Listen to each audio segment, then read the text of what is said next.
was telling my wife the other day, somebody posted a picture of her when she was 18, and we started dating about that time, and she's 28 now, as you can tell. So, but honestly, I've fallen more in love with my wife. Seeing her spirit and her heart and those things, I think she's more beautiful than she's ever been before in my eyes. I know that's against common worldly wisdom of wrinkles and anything else that happens to us as we age, but I'm just honored to be married to a godly woman who chases God and who shepherds well and is, I've learned so much from my wife. So kudos to Mrs. Gray. By the way, my name is Josh Gray. Yes, you guys can clap for her. Man. Someday I'll get that. No, super proud of her. My name is Josh Gray. I'm the executive pastor here at Real Life. Get the chance to share with you guys this morning. We are in our Shaping Faith series, and it's a long series, but wow, what a powerful series this is. And we're in the circle of community now. And so in this circle part of it, we get a chance to talk about different aspects and healthy aspects of community. And last week, Aaron and Emmy talked about forgiveness, and it was just a fantastic sermon. If you missed that, go back. And if you didn't miss it and you were here for all three services like I was, and then you listened to it online again, then you probably understand like 30% of it. And so repetition is the mother of all memory. Thank you. So go back and say, I know it had a personal impact on Carrie and I, and we started making different decisions and had to go try and reaching out into some different relationships as we understand forgiveness better. And hopefully it did that for you as well, because improper understanding of forgiveness and improper not forgiving destroys community. It destroys relationships extensively. I was talking to a guy in my group, and we were talking about family dynamics and different things and what he grew up in his family and not having the ability to make amends and forgive things and how it has affected his family forever. And so go back and see that. We have some great series that are happening, or great sermons that have happened in this series. Today we're talking about boundaries. And so three kind of boundaries that we're going to talk about a little bit today. Mental boundaries, spiritual boundaries, we'll spend a big chunk of time on that, and then physical boundaries. And it was interesting as God is revealing this through this week and preparing, and I was watching a game of some of my godsons this weekend in Lewiston, and the very first game that they played in, it's the first game that they played in all year. I have three godsons that are on this team. One's a senior, and he's awesome, and he's going to play college baseball. One's a sophomore, and he's a good player. And then the freshman made it on varsity, and he's 14 and barely has no facial hair or nothing and all those things. And this is his first baseball game on a varsity level. And so you talk about mental boundaries. The team that they're playing was called Rocky Mountain, and they're the number one team in the state. And the guy that was pitching, I was watching, why are these 15 people just going and they're watching him warm up, and then they sit down right behind the home plate, and they all pull out their radar guns. That's when you know you're in for a long night.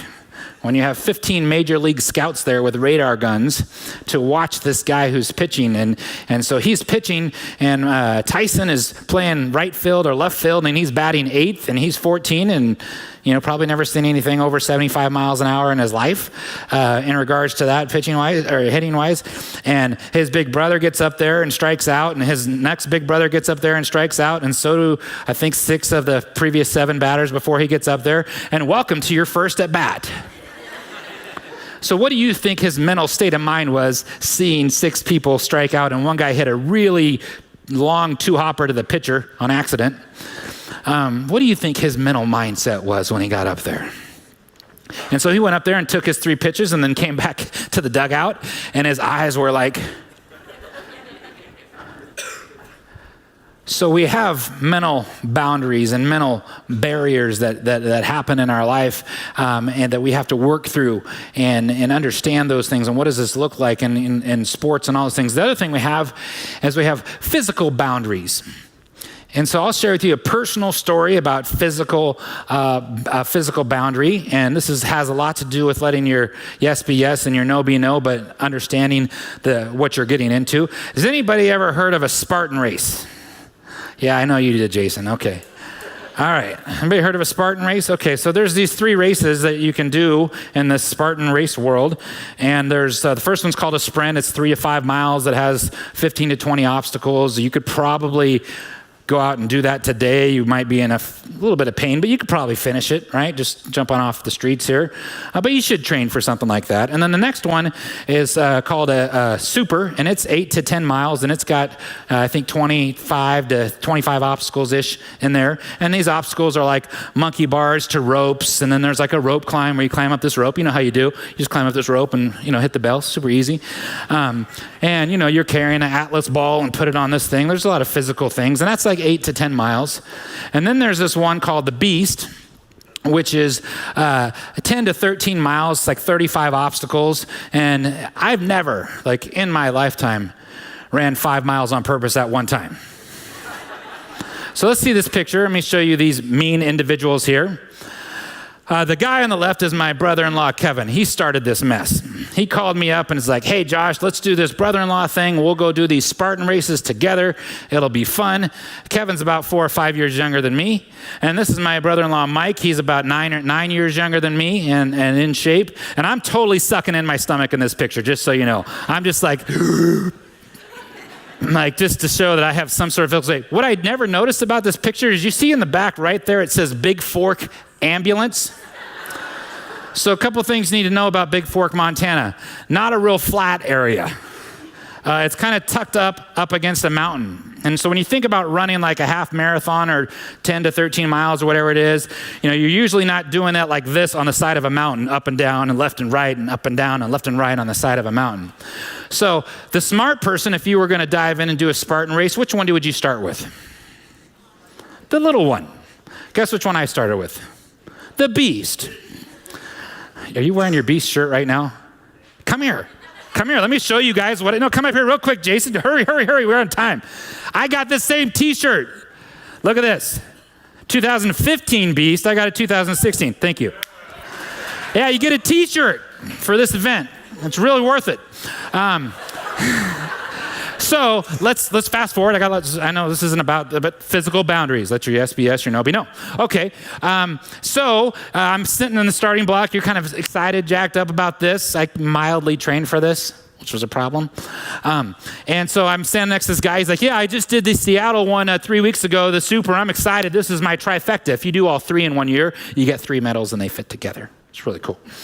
And so I was like, awesome. So we do our couple obstacles. We get to the first obstacle and you step up on this block of wood, and then it's the monkey bar kind of thing into these rope things and all those things. And so this guy that I just met's in front of me. He kind of go in waves. He gets up there. He's like 1, 2, 3, whoops, slips, fall, boom, compound fracture, tib, fib, out the side. I'm like ready to go like, oh, okay. Let me step back here. That's interesting, right? So the lady's like, sir, don't move. I'm like, I don't think he's gonna. He's like, we're at obstacle 4 here. We have another compound fracture. Can we get the cart over here again? Like, this is like normal. She's like not even panicked. Like, this guy's bones are sticking out the side of his leg. She's like, eh. So that's my introduction to this Spartan race. I was like, great, here we go. So we keep going, trucking through, get this 40-pound sandbag-ish, I think, and we're going up the side of this mountain where they cut this trail to put the power line up and over the mountain, so it's not really flat. It's kind of like this. And I remember like 10 steps and, 10 steps getting up there. I get to the top, and this guy's like all jazzed up. He's like, all right, Spartans, you're at mile 2. Just so you know, anytime that you ever have to take goo to finish an event that you're doing, like some protein, sugar, goo stuff that you have to do that, Bill Engvall, that's your sign you've gone too far, right? You have gone too far. So we're cruising. Like the guy that won it, I think ran it in like 2 hours and like 18 minutes or something, and he gets paid to do this. He gets paid, like that's his life. So 6 hours and 5 minutes later, next picture. There we are. I'm looking like I'm in pretty good shape, as you can tell. My brother-in-law's like, you want to run it all, Josh? I'm like, kind of, not really. And so anyway, we're cruising through this thing, and cruising is Interesting term. Anyway, we're getting close to the end, and I'm like, yeah, we're almost to the end. Rewind. If you mess up on an obstacle, which I messed up on the first one, I didn't break my leg, but I didn't finish the obstacle, you have to do 30 burpees, okay? So here's my first burpees, right? This is me at the very beginning of the race. I'm just killing, I'm killing it, right? That was kind of a baseball or football stance. Anyway, I'm killing it, right? So remember that burpee. And so physical boundaries, we're still on boundaries, physical boundaries, let your yes be yes, your no be no.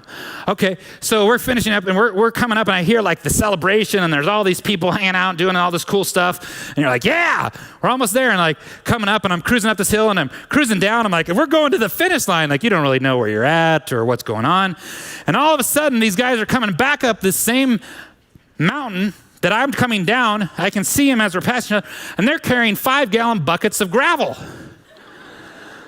That's unfortunate that that's at the end of the entire race, right? So as you can tell, this is not going good. And I get to the very last obstacle and it's some sort of upper body strength thing that I'm already spent at. Here's the last burpee, right? The last set of burpees. I get to it, I look at it, I'm like, where's the burpee pit? Oh, okay, it's over here. So here it is.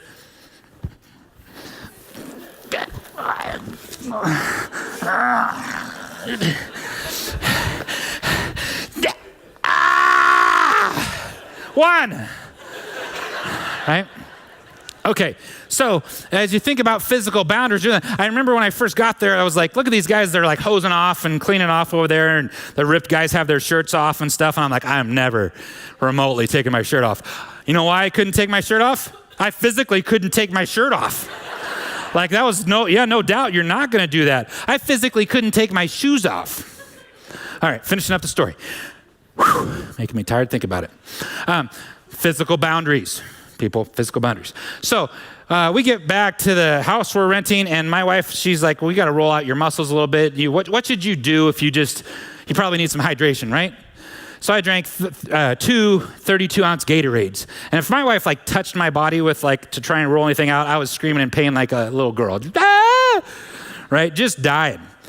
So we're in this rental house. Carrie and I, we were downstairs in the bedroom downstairs, which was a whole nother story to get downstairs at this point. And so I'm laying there. I fell asleep, passed out, whatever you call it. And I guess what you have to do after you've had 64 ounces of Gatorade. That's right. You got to go to the bathroom. And so I'm laying there for 4 hours, and now I got to get up. My body is very disappointed in the activities it's already been put through today. So I try and get up out of this bed, and this is like an Olympic weightlifting feat. And I'm old man in it for sure. Like I'm over there, it's like, okay, I gotta go to the bathroom really bad. It's a long ways away. So I get to the bathroom, and I look down, and I'm like, there's a problem. The toilet seat is down. How in the world am I gonna bend down to lift this toilet seat up?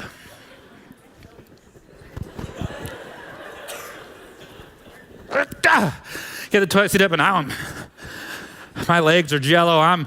So remember back to baseball, like if you're a baseball player and you do like 30% of the time, you're a Major League Baseball player making millions. If you're like 40% of the time, you're a Hall of Famer if you're successful.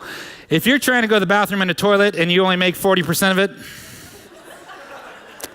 you're not successful.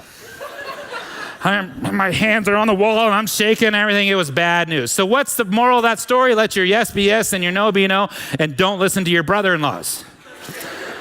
But there are physical boundaries, correct? There are physical boundaries in our life. Now let's talk about some spiritual boundaries. This is a funny story, but it's true. To understand where you're going. To understand why God would have different things for you. And we're going to skip the rock across the top of boundaries just barely. Okay? Here's a quote. So why are boundaries so important? Personal boundaries are what define your identity. There's been a fair amount of talk about boundaries in the news, is there not? No? Nobody reads the news? Okay. All right. They're like the property lines around a home. This is my property and that is not my property. This is me and what I value and am good at and believe and need or feel, and that is not me. To know yourself and be secure that you are loved is essential to all relationships and activities. The better your boundaries of self-awareness and self-definition are, the greater your capacity to offer empathy and love to others. Good boundaries help you to care for others because you have a stable foundation to operate from and are not distracted or depleted by personal insecurities or blind spots. When you have good boundaries, you're a healthier person. Boundaries, people think like boundaries like you're bound or you're tied or one of things. It's more like guardrails in life. How many people appreciate guardrails? Yeah, how many of you guys have used them? Okay, yeah, right? We've used, these are guidelines, these are areas in our life that are helping to direct us. And outside of all our funny stories and all those things, here's what first point I want you to remember is that boundaries are God's idea. Boundaries are God's idea, and it was his idea from the very beginning. We see it in Genesis, at the beginning of Genesis, when he separates the heavens from the earth, and when they're walking in the garden, and he puts boundaries around certain trees that we should or shouldn't be involved in. And God's trying to set up boundaries for the betterment of us. We see it here even in Job 38. We have, where were you when I laid the earth's foundations? Tell me if you understand. Who marked off its dimensions? Surely you know who stretched a measuring line across it. On what were its footings set, or who laid its cornerstone, while the morning stars sang together and all the angels shouted for joy? Who shut up the sea behind doors when it burst forth from the womb? When I made the clouds its garment and wrapped it in thick darkness? When I fixed limits for it and set its doors and bars in place? When I said, this far you may come and no farther. Here is what where your proud waves halt. Boundaries. They're God's idea. It's all throughout the text.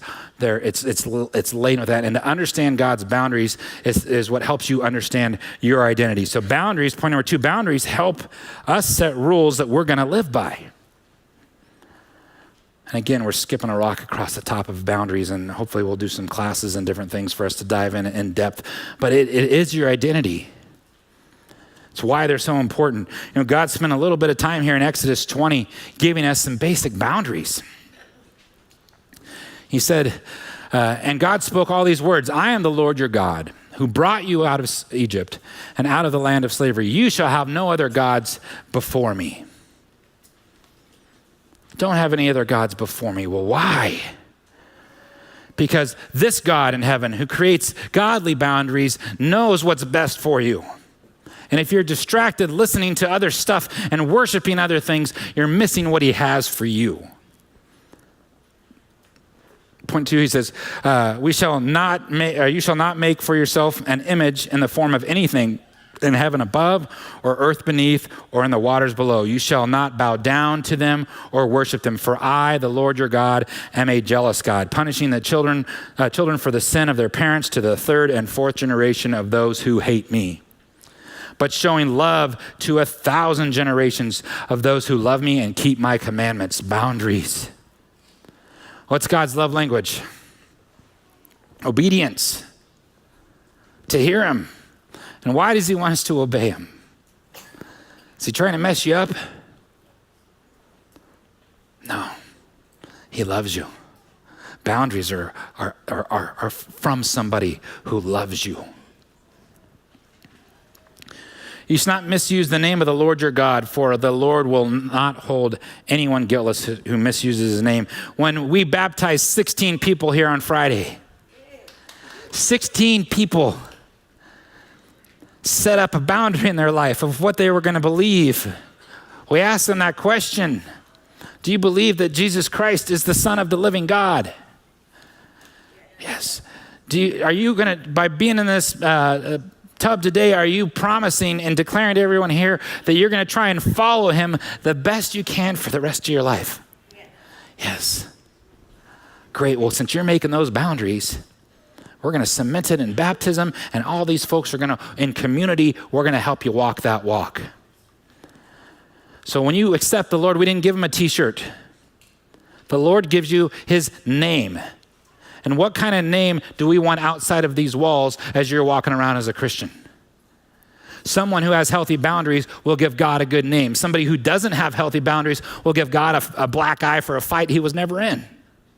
That's why we can't misuse his name or use his name in vain. Be what we say we are.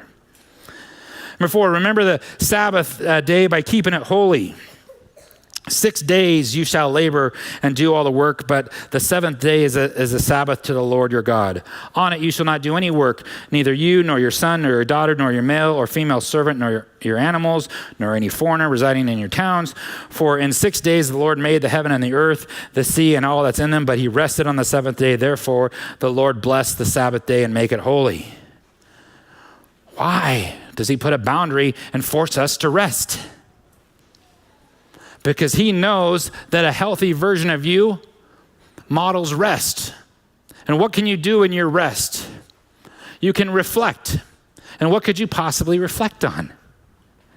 The boundaries in your life. How is that going for you? What needs to change? What's going on? Am I within God's boundaries? Because his boundaries are best for me. Honor your father and mother so that you may live long in the land of the Lord your God is giving you. If you can honor your mother and father well, guess what else you could do? You could honor your brothers and sisters well. And what does it look like to be a church and a community and a country that honors each other well? It doesn't look like a lot what we see in the news, does it? But it should look a lot like that in this house. It should look a lot like this in this city.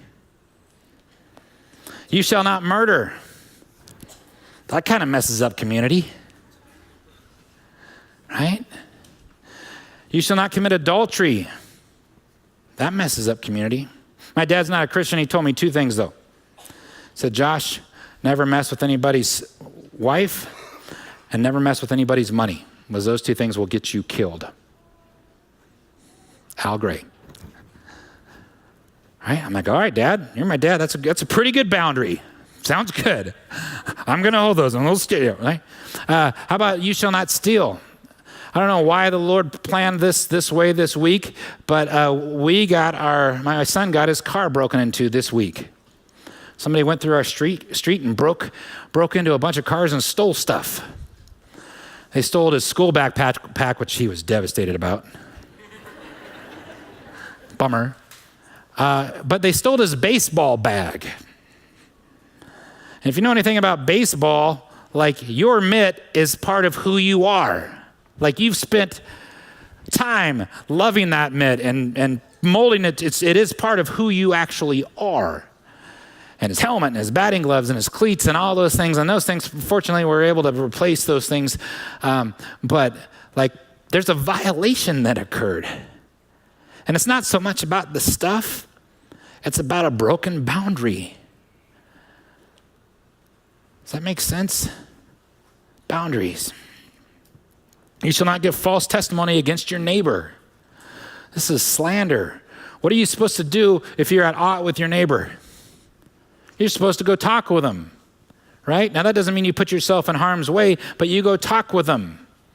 And you can take another with them. And you seek for restoration. We don't slander somebody's name. We don't gossip.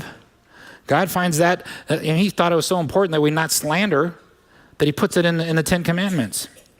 You shall not cover your neighbor's house. You shall not cover your neighbor's wife or his male or female servant, his ox or donkey, or anything that belongs to your neighbor. Well, why shouldn't you covet? That's a boundary, right? Because we're saying we're not content. And the Lord has given you everything that you need to be content. And so as God draws these boundaries for us, it is for our best interest. My resources this week came from Dr. Henry Cloud and Dr. Townsend's Boundary book, and obviously from God's Word, because God is the authority on boundaries. And some of the things that they have in this book are the myths of boundaries. And again, we hopefully will be able to do a study because this is super, super in-depth. We're just scratching the surface here. I hope you just kind of have a little itch in there, be like, okay, what are my boundaries looking like? First of all, they're God's idea. Yep. And first of all, they define who I am. They define what I believe, right? And what are some of these myths? Well, if I set boundaries, I'm being selfish. No, if you set boundaries, you're being like God. You're being a Christian, especially when they're godly boundaries, because you're doing it because you love others and because you're defining who you are underneath God's plan, not underneath the world's plan. Amen? The reason I have boundaries is because I'm in trouble. No. The lack of boundaries often is a sign of when you're in trouble. I tell my kids often, nothing good happens after midnight. Most of the dumbest decisions I've ever made in my entire life come after midnight. There's two common factors, I'll let you guess. It's after midnight and it's something else prior to me being a Christian. Man, I just roll decks back. Think about your great decisions in your life where you're like, what was it? What's the commonality? It's probably after midnight. Probably had some liquid courage, right? So you think about it, lack of boundaries is something that messes you up, not because you have them. If I begin setting boundaries, I will be hurt by others. Well, if you've never set any boundaries and all of a sudden you come in and you're like, this is who I am, probably. It will probably hurt other people's feelings that you have boundaries. But if it's a boundary made out of love, I think they're going to get over it. If it's a boundary about health, I think they're going to get over it. If I set boundaries, I will hurt others, right? I will be hurt by others was the first one. And this one is I will hurt others. No, if you set boundaries, they'll know how they can engage with you. They'll know where you fit in the scheme of things with the Lord. They'll know where you fit in the scheme of things with that relationship. And people can work better in boundaries. Boundaries mean that I'm angry. No. Boundaries mean that I'm aware of the need to let my yes be yes and my no be no. You're not angry because you have boundaries. You're godly because you have boundaries, especially if they're godly boundaries. When others set boundaries, it injures me. No. We got to learn how to respect other people's boundaries. Well, what if I can't do what I want when they set a boundary? Okay. Let's evaluate that. Let's talk about that in community. Who would you talk about that with? I'd probably talk about that with my home group. I'd probably talk about that with my me and three, right? So boundaries, it's not really about you and injury. The boundaries are for someone else. The next one says, boundaries cause feelings of guilt. That's your choice. That's your choice if you want to feel guilty about a boundary that has been set upon you. Or you could ask questions and inspect it and try and figure out where you fit into that. Boundaries are permanent, and I'm afraid of burning my bridges. Boundaries are not always permanent. Boundaries can be fluid and move and adjust based on other people's behavior. You don't need to put yourself in a bad situation, but if somebody's proving that they can function well within the boundaries that you've set that are godly boundaries, those boundaries could change and loosen up based on how they're choosing to act. And in closing, why don't we go ahead and get the communion rolling since I'm a couple minutes over. Let's get the communion going. So first of all, if you are serving communion, thank you. If you're like, man, I really want to learn, I want to serve communion, you can talk to any of these folks here. We have an open table. We do communion every week, right? So if you've accepted Jesus Christ as your Lord and Savior, and you're excited about following him the rest of your life, please partake. If not, just let it go past. We'll hold it together and do it at the very end. So here's one of the neatest quotes I've heard, and it's modified and stolen from Aaron Couch. And I just think that it's critical for our understanding of where we're going and what we're doing in life. And here's what he says, modified.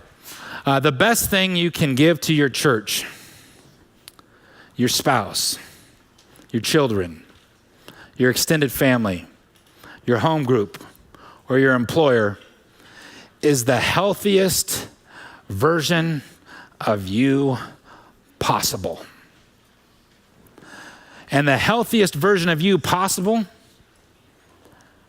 understands boundaries and has good boundaries. And so I know this is something we're just flying across here, but I want you to evaluate your boundaries this week. Put them in the category, is this a godly boundary or is this a me boundary? What does it look like? Talk about it as we dive into our home groups. of what do boundaries mean to me. Number one, boundaries are God's idea. Number two is that they define your values and my values, how we set those boundaries. And the third piece of it is a healthy version of you has great boundaries. So here's some questions for your groups this week. Evaluate the boundaries in your life, physical, mental, and spiritual. What changes should you make? Start taking inventory on your Sabbath of your boundaries. What is the easiest boundary for you to keep? And what's the hardest boundary for you to keep? Can you imagine as you're sitting there in your small group, talking to each other, or in your me and three, and being able to share and be like, you know what, now you have accountability in your group, and you're talking about, this boundary is difficult for me to keep. Well, why is it difficult for you to keep? Is it an appropriate boundary? What do you think about that boundary? How can we help you as a group keep this boundary? And then how can we show love through how we implement our boundaries? Boundaries are done out of love for others. It's what helps us to walk the good walk. It's what helps us to keep on track with what the Lord wants for our community. Our vision at Real Life is to reach the world for Jesus one person at a time. So we overachieved this week and we reached the world for 16 people. Right? And our mission, the way that we do that is we create biblical disciples through relational environments. Let me tell you about one of our coolest baptisms. There's a gal in our church that was getting her window changed here, I think in Moscow. I'm not sure where she was, but she was getting her window changed, and she was bold enough to strike up a conversation with this person about the Lord. And she was bold enough to talk about different things. And she said, and he's like, well, I live in Lewiston. And she's like, well, she somehow knew, we have a great home group in Lewiston. Let me get your information and I'll get you connected. So she gets this email, this information, and gives it to our home group guy in Lewiston who's doing awesome. You know how awesome that group is doing? In the lease they're called the Kodiak Club. In the lease, when the people sold the building, their business there, they wrote in the lease that this group is allowed to meet here at the Kodiak Coffee Company. That's how much impact they've had on the people there. So Randy calls this guy up, it follows up with him, plugs in with him, meets with him, and gets him plugged into a home group. From changing somebody's window that lives 30 miles away from where our church is located to follow up, and he's never missed a home group since. And as they're going through homework and talking about the Lord and what they're doing, he decides, I haven't been baptized. I want to get baptized. And then their whole group comes up here and they baptize him on Thursday night. That is community. That's stepping out on faith. That's understanding boundaries. That one of your boundaries is that if you wear God's name, you're free to talk about him. You're free to share with other people how important God is. And that guy's life is changed forever. That's you. That's you guys. You make this church great. How you're wearing God's name out in the community, how you're showing boundaries to others out there in love, you're the ones that are changing the kingdom.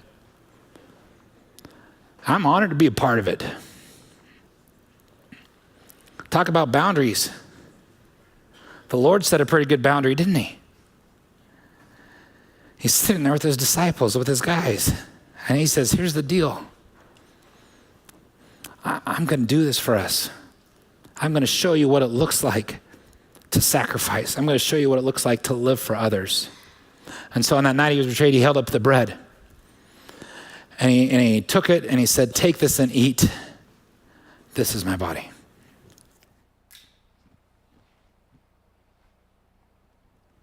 And then he took the cup. And he said, drink from it, all of you. This is my blood of the covenant.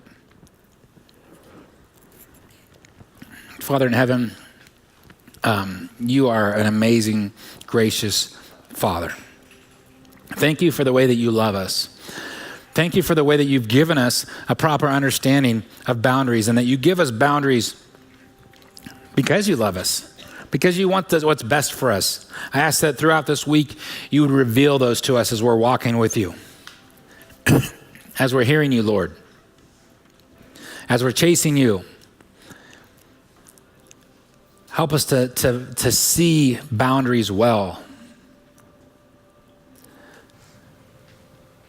Father, it's your idea. It's your idea because you love us. It's your ideas because you wanted to give us identity. And Lord, we want to be the healthiest version of us that we can be. Help us to understand boundaries the way that you would want it through your word. Father God, we love you and we praise you in Jesus' name.